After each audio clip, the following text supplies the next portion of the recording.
Have y'all seen this? Come on, y'all. I'll let y'all have it for a week. And that's generous.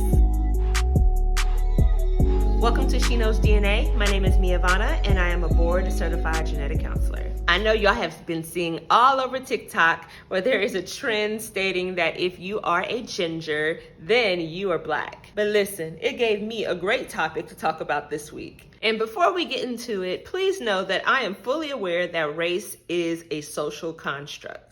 However, just because you see me as black is not a bad thing, because guess what? I am black. God does not want us to not know our differences because he's showing off his creativity. He is the one that made this skin color, and I want you to see it because I stay moisturized every day. All right, y'all, let's get into it. So when it comes to hair color, we first have to talk about melanin.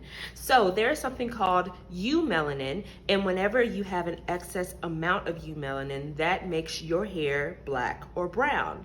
Now, if you have just a little bit of eumelanin, however, you have this other type of melanin called pheomelanin. So when there is an excess amount of that pheomelanin, that's how you get hair colors of red and blonde. Now, there are many factors and genes that go into what hair color you will have. But if you look it up on the internet, the one that you'll see most talked about is a gene called MC1R. MC1R is located on chromosome 16.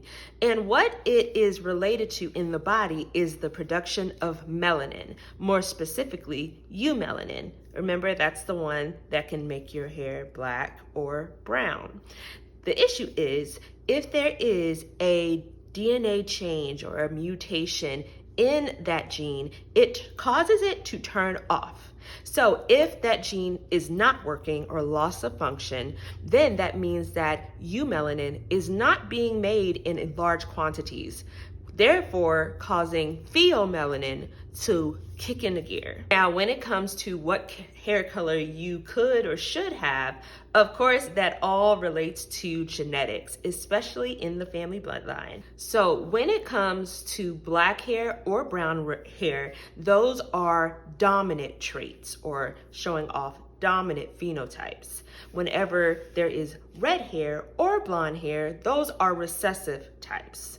And so essentially, if the dominant type is in and being seen in your DNA, then you should have a result of a dominant type of hair color. However, if there is a lack of that dominant trait, then that's where you will see more blonde and red. So remember, when it comes to that MC1R gene, we have 2 copies of that gene because we have 2 copies of chromosome 16. If there is that spelling change on just one of the genes but not the other, then you should expect to have black or brown hair. However, if you have that mutation on both of your genes, that's how you will get most likely red hair. And this chart I'm showing you definitely gives a great example or a great breakdown of what you should expect. And it also is pretty interesting because you can learn a little bit about not only yourself, but your ancestors and the children that will come after you. So as a real world example, let's talk about me in this case. So my natural hair color is black. So that means I have at least one dominant allele or one copy of that gene that's working properly. However, that does not guarantee that my second copy is also dominant. It very well could be recessive, but since I have that one dominant, black it is. And so, yes, technically for families, especially for parents that if they have what we call heterozygous, meaning you have one dominant allele and one recessive allele, if both of you have that, then technically there's about a 25% chance for each of your children to have blonde or really red hair compared to the black or brown hair that you have. I will also, in this case, bring up a condition called albinism, or we sometimes shorten it, especially out in society, as those that are albino. And so there are, especially based on the race or ethnicity that a person is, there are some people that have albinism, so rather than their skin being, well, their skin would still be light on the lighter side, but rather than their hair just being plain white, sometimes it can show up as being red, especially in those that are of African descent. Now, when it comes to the trend of, is those that are gingers that people call redheads, especially with the fair skin and the freckles, are they black? I don't know. Okay, they ain't got nothing to do with me. All I know is that the argument has to do with slavery.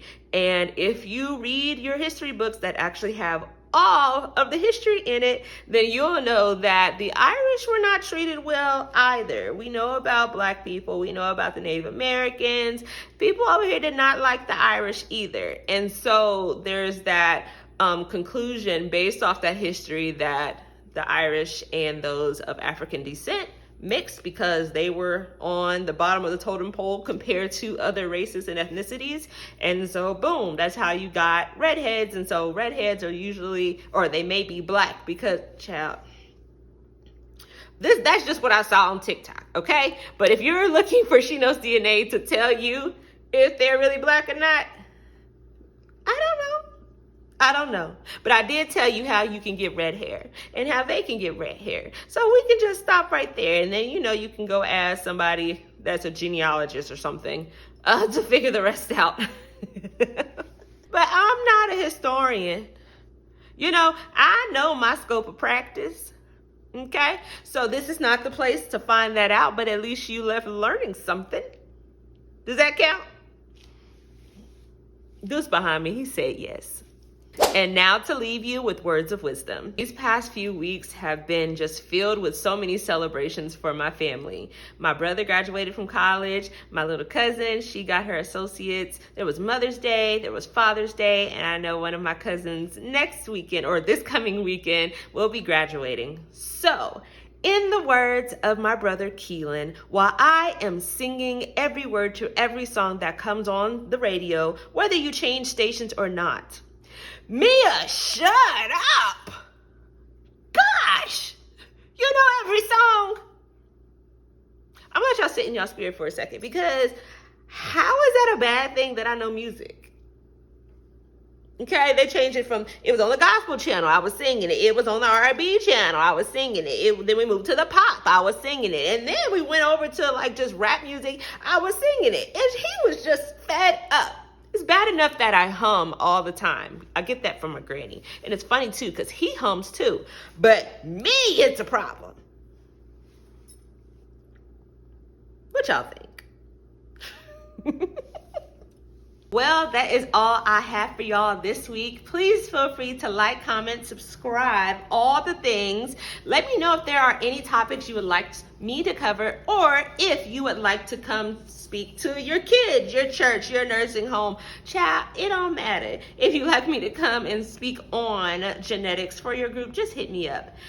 Otherwise, y'all, have a blessed weekend. May God cover and keep you and your family, and I will see y'all next week. God bless you. Bye. Keelan Isaiah.